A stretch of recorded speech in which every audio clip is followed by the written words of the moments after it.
Good morning. Good morning. It's a pleasure to be with you this morning to talk about the first 4 weeks of the new staff at the Economic Development Authority. My colleague Gretchen Henderson and I have been working very hard this last 4 weeks to get our feet under us in the organization, gain an understanding of the internal operations, the finances, the properties that we have, and the challenges that we have before us. I want to take a moment and just thank John Anzavino for all of his work as interim director. He did a great deal of work over the time that he was there, and he left us in very good shape with some internal structure as far as finances and checks and balances for our revenues and expenses. And we're in a lot better shape because of him. Also want to thank Dan and Doug for their help in helping me get acclimated and understanding some of the issues that are before us and so forth.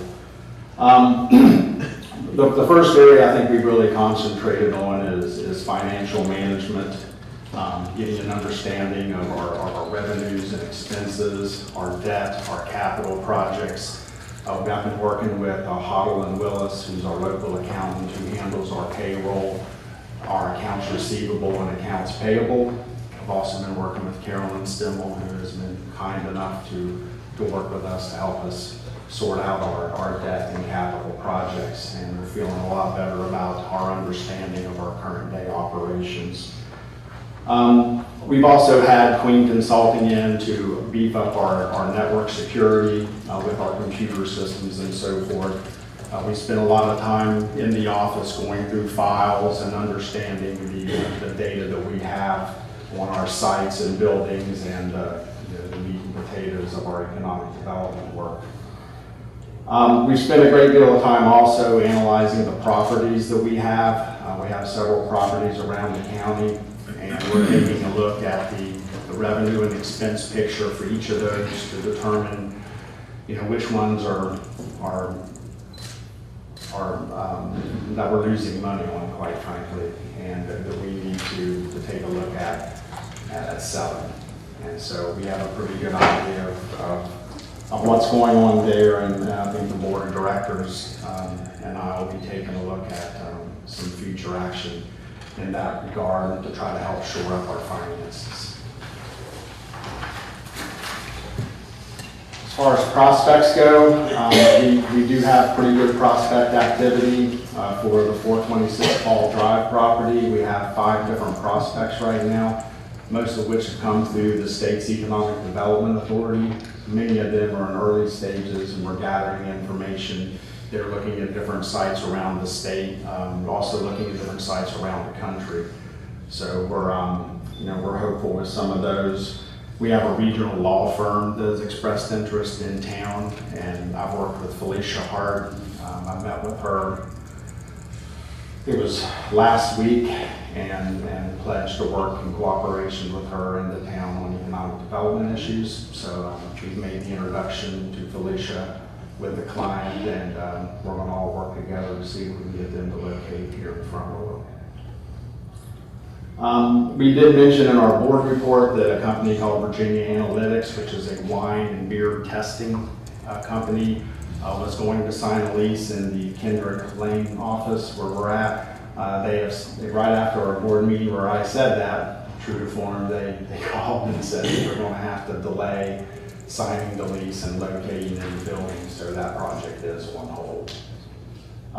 We're also working with the State Economic Development Partnership on a site characterization project, and what we're doing there is they're looking at our inventory of sites that have at least 25 contiguous acres, and they're asking us for the existing due diligence that's been done on those sites. So geotechnical reports, soil borings, wetlands determinations, phase 1 environmental studies, these types of things.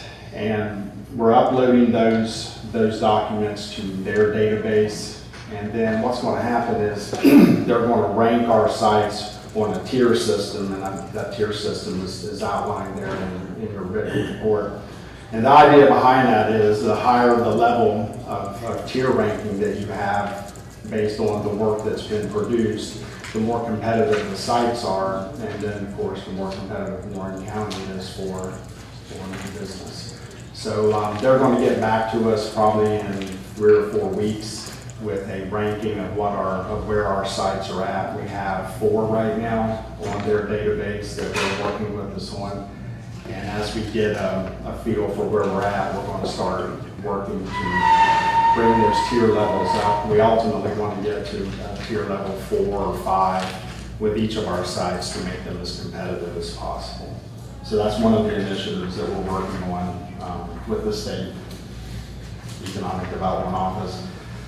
Business retention, I'm at a point now where I'm ready to start getting out into the community and meeting with our businesses.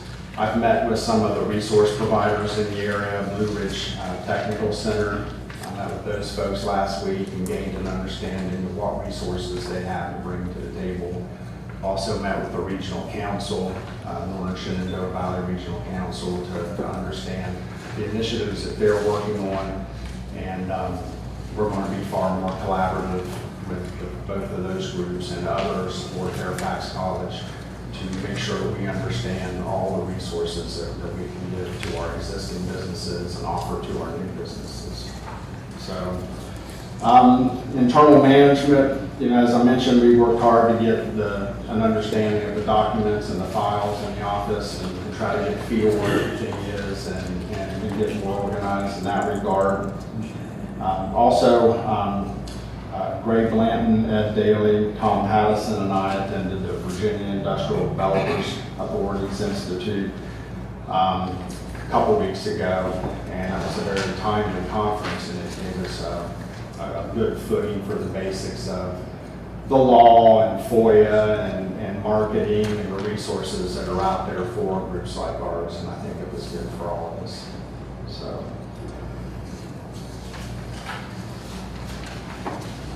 And then finally, at least on the written report here, our personnel policy, our old policy was last updated in the year 2000.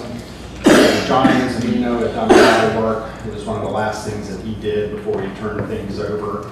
And he supplied us with a draft on the personnel policy, and I think Dan is reviewing that. We're hoping to have something for the board when they meet later on this month. Do you all have any questions? Sir, anyone have any questions? I have a little something about afternoon. Is there any update regarding the afternoon?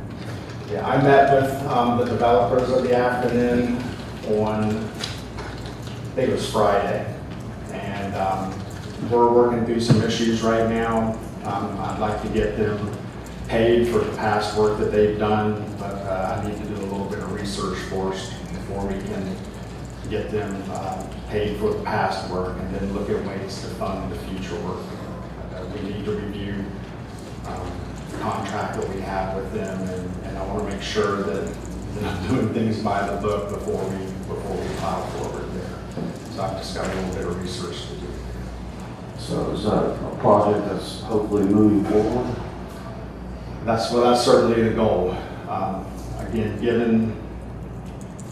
given our situation, I need to take a look at things very carefully. The amount of money that we owe for the work that's been done already is substantial, and before I disperse those monies, I need to make sure that in doing so that I'm within the law. Anyone else have any questions? If not, thank you very much. Next, report, County Front Row, Joe Waltz.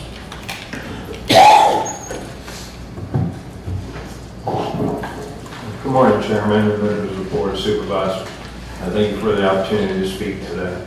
You have my report in front of you. I'm going to go over a few things. I won't read it verbatim. But the planning and zoning activities, I think it's important that in May, the Planning Commission approved the preliminary plans for the Happy Creek Knolls Section 4, which is for 33 residential units.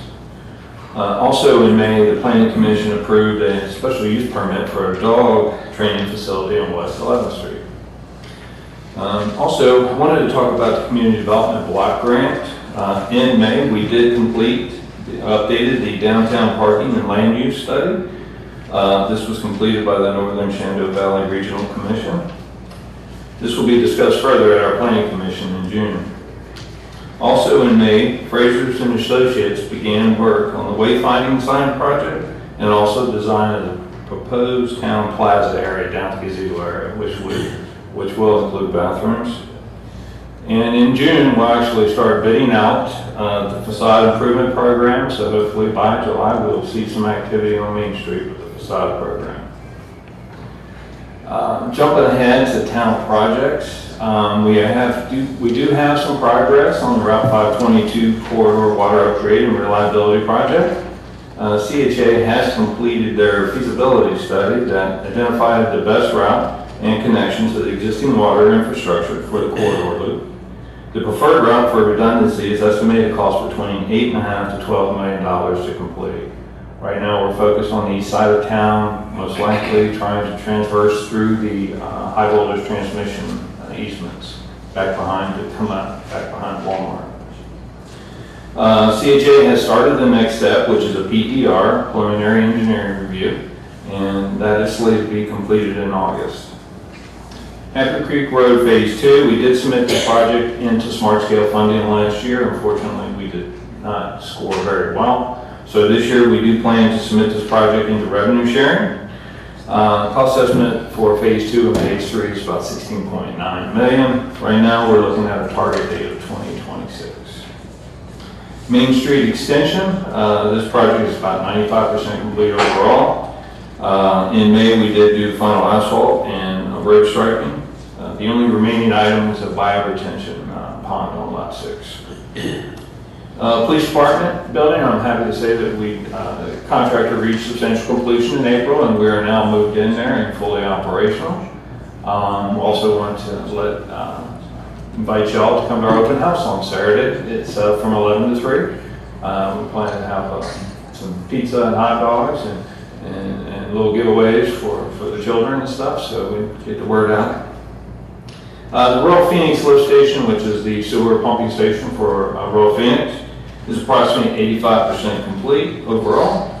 Remaining items basically include running electrical lines to the facility and then getting the pump station certified. And on the Westminster sidewalk project, I'm happy to say after a 5-year process, this project is complete. We now have a sidewalk that goes from John Marshall Highway to Warren County High School. With that, I will conclude my report and answer any questions anybody has. Does anyone have any questions for Mr. Waltz? I have a question. How are you doing today? Pretty good, Tom. Right? I noticed along Leech Run Parkway that the electric lines are being buried. Wanted to compliment you about that, and how is, what was going on regarding that? Is that a project being done by the hospital, or who's paying for that? For the underground? On Leech Run Parkway, the electric lines appear to me that they're being buried. Yeah, it's our policy from here on out that any new installation will be underground unless it's in an area that's already aerial. With the extension of the feed to the hospital is borne part of that cost. It's part of what in our code section called lighting extension. But the town still has some skin in the game for the main line going up Leech Run Parkway to feed future developments of residentials. Sounds like a good idea. Thank you. If there's no one else, thank you, Joe. Next, report Department of Social Services, DeAnna Cheatham.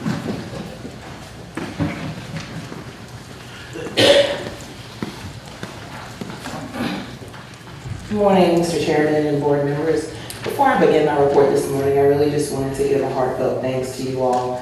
I was here during several of the budget meetings, and I have a greater appreciation for the work that you all do. Working in public service, working in public government is a very difficult job at times, but I do appreciate everything that you all do on behalf of myself and the department. I just want to thank you. Thank you. Wanted to start off by saying our house is almost full, which is a good thing, unlike the last couple of months when I've been reporting. And right now we have a pretty good team that's on staff. They're passionate about the work that they're doing. They're very excited to learn, to get their feet wet. They're in training right now, multiple trainings right now, not just on the job training, but outside of the job, starting to learn their cases, meet the families, and all of those sorts of things. I I only have a couple of positions that are currently vacant. One would be for an assistant director's position, which would be taking the place of a prior position that we had as a benefits program manager. There's already been 3 offers that have been made for our family services side, which would complete hiring on that side of the building. 2 of those offers have already been accepted, so that's very good news, and I'm waiting on an offer, another pending offer. There's also 1 additional position for an office supervisor manager, office support manager, that I'm waiting to fill at this time. I have about 35 candidates for that position, most of which are very highly qualified, so we're working on getting interviews scheduled for that next week and getting that position filled to offer some additional support. Since my last report, when I was here, we've actually completed our annual Every Child Matters Child Abuse Prevention Jubilee. And I must say there was a fantastic turnout for people that came out. It was fantastic. Not only did we have a beautiful day, we gave out more than 150 hot dogs, about 150 funnel cakes, 8 bikes were given away to children that wore blue shirts. And that by far was one of the best highlights of the day. There's actually a video that's been posted to our YouTube channel that we'll be posting and sending out to everyone so that you can see it. That video was completed by one of my staff members, Jennifer Hamley, and she did a fantastic job on that. So I'm very thankful that that event is growing every year and that we're not only getting a chance to interact with the public, but we're also being able to provide just the general public with the face and names, and that we're not just here when you need something or when you're in dire straits, but we're here all the time to offer support and provide services to you. In addition, I've made some staff adjustments that will help improve with training, making sure that our staff are receiving the training and support that they need, making sure that everyone is feeling as though they're getting what they need to be able to do their job and that they're safe. Especially in light of the Virginia Beach massacre last week, our hearts and prayers absolutely go out to the public officials that were there, to the public works people that were also there working. This could be at any agency at any point in time, so I want to make sure that my staff knows that we are 100% behind them and trying to make sure that they're safe and competent and being able to do their jobs well. I'm also in the process of scheduling an emotional intelligence training. Oftentimes, in the work that we do, it doesn't take much for somebody to kind of get your feathers rattled, but being able to speak with people and to people from a point of calm and not from the emotions that sometimes tend to override conversations can be very important when you're trying to address whether it's a family member, a biological family member, foster parent, child protective service issue, or even fellow co-workers. So I find that's something that's needed in our agency and something that might be helpful to my clients as well as my staff when they're interacting with one another. I believe that is all that I have at this moment. If there's any questions, I will entertain them for you all. Does anyone have a question? No. Thank you very much. Thank you all. Next, report of board members. Mr. Fox. Mr. Sarah. I did report Seton School graduation was over Memorial Weekend. It was on Saturday. Friday, people came in all around the world. There were students represented by 35 states and 2 countries that included Canada and the Philippines. There was 143 students graduated. It was the largest ever. And as far as an economic impact to our community, the people came in, they filled up our hotels, ate at our restaurants, gassed up at our gasoline stations, and enjoyed the area. So that's all my report. Thank you. Ms. Grimes. Yesterday, Bishop Vince he conducted a very moving eulogy for our community and the Cheatham family. And my prayers are with the family, the community, and our law enforcement communities. I was privileged to be there, and I just want to see the healing proceed with our community. Thank you. Mr. Carter. No, I think just kind of echo what Ms. Gladys just said. We need to keep the family and law enforcement those involved in their prayers and thoughts. That's all. Okay. I attended the Dogs of War at the gazebo and also the American Legion's celebration of Memorial Day. Mr. Sherman, thank you for stepping up to the plate. I tried to make the last meeting, but I just wasn't mobile enough after heart surgery, so I appreciate you filling in at that point. In life, we make hard decisions. Sometimes they make you emotional. But sitting with a heart surgeon and with family this weekend and last night I worked into it. I won't be running for re-election. I will be finishing my duties the end of December because of my heart issues. And I apologize to the public that I'm not going to carry through on a third term. I've never walked away from a fight or a battle in my life. I've been carried away from some, but I've never walked away from one. And in my heart, I feel like someone abandoning the people here. And it's very hard for me to do. Mr. Stanley. Mr. Chair, members of the board, during his tenure as sheriff, Sheriff McKeithran supported a variety of major capital improvement projects, including the Sheriff's Office Public Safety Building Project. It was completed in the spring of 2012, which houses the Sheriff's Office, the Administration Office for Fire and Rescue Services, and the E911 Communications Operations Center. He was also a proponent of construction and opening of the RSW Regional Jail in July of 2014, and those types of things aren't necessarily things that sheriffs support.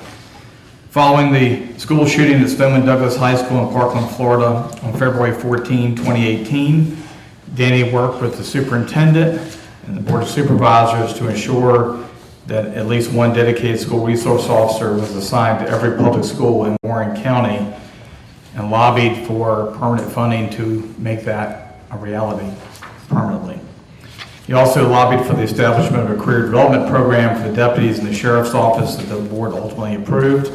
And most recently, in October of 18, he partnered with Northwestern Community Services to create a youth mentoring program to work with young people in the community who need support, guidance, counseling, and role modeling from the off-duty sheriff's office deputies who are involved in the program. The untimely passing of Sheriff McKeithran is a great loss for this community, and the hearts of all county staff go out to his family during this difficult time.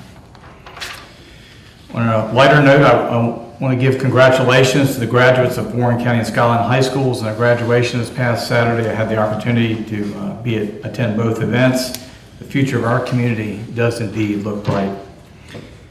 County staff has received a revised survey on the boundary line issues with Clark County this week, and hopefully we'll be reaching out to Clark and trying to send out letters and set up a community meeting to talk about the next steps in that process about ultimately addressing some of the boundary line issues that have been long-standing for 40, 50 years between the two counties. H&W Construction has mobilized for the Rivermont Volunteer Replacement Fire Station project, and Ms. Rossford will be reaching out to folks here in the next few days to hold a groundbreaking ceremony for that project. New hospital building inspections has released the foundation permits for the new hospital, and the contractor is making good progress on the footers for the new facility. I think they're still hoping for a fourth quarter 2020 completion of that project. And lastly, just a reminder, the board has a work session scheduled on the Crooked Run West project next Thursday, June 13th, 6 p.m. here in the boardroom. That's all I have, unless there are any questions, Mr. Chair.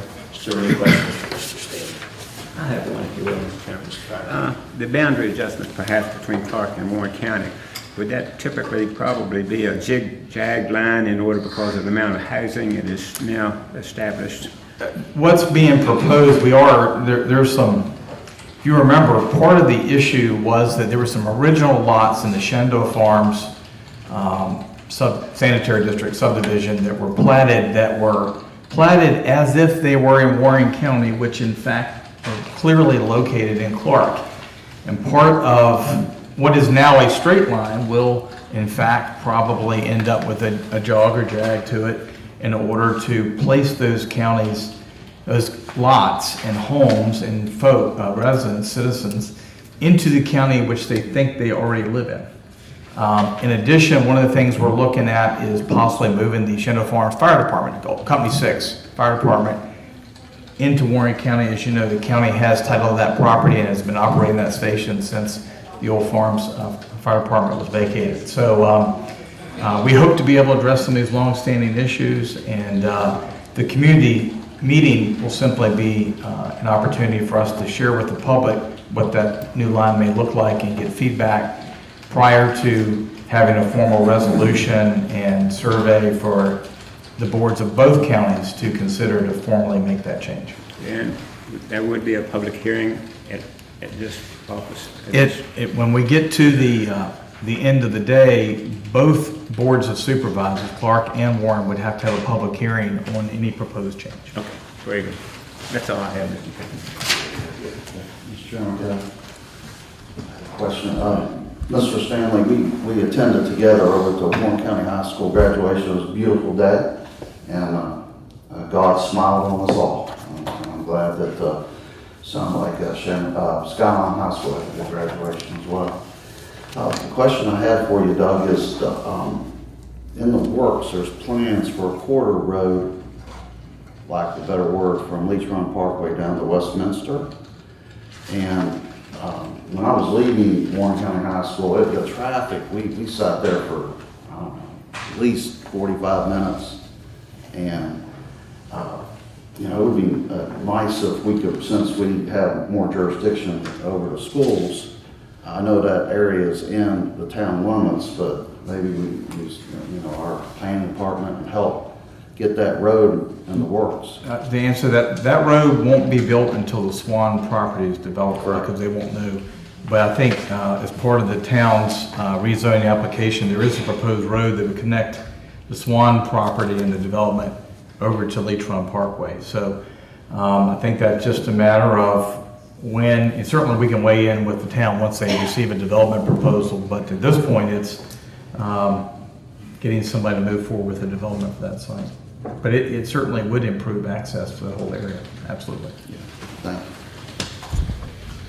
Mr. Whitten. Yes, Mr. Chairman. I handed out my collections report.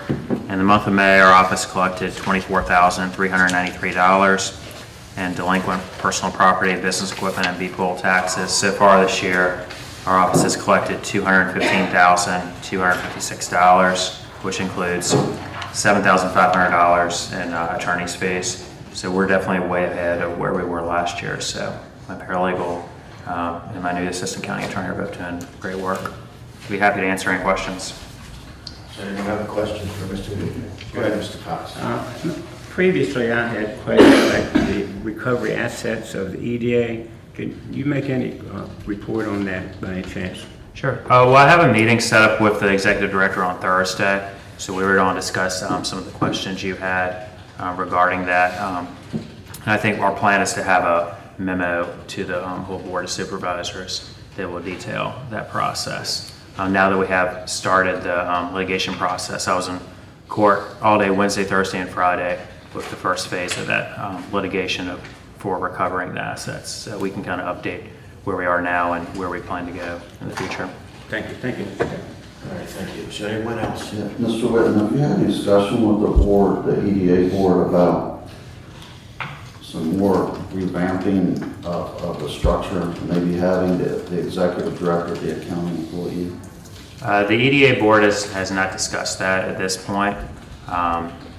If that's something to board or supervisors, once the EDA board consider, it's definitely something we could at a meeting in the future, but at this point we haven't discussed that. We did approve, the grounds maintenance agreement at our last meeting, the county taking over grounds maintenance, and we also approved the county taking over as fiscal agent. So those are the two major steps we've taken for the county to basically assist the EDA. Thank you. Anyone else for Mr. Whitten? If not, moving along.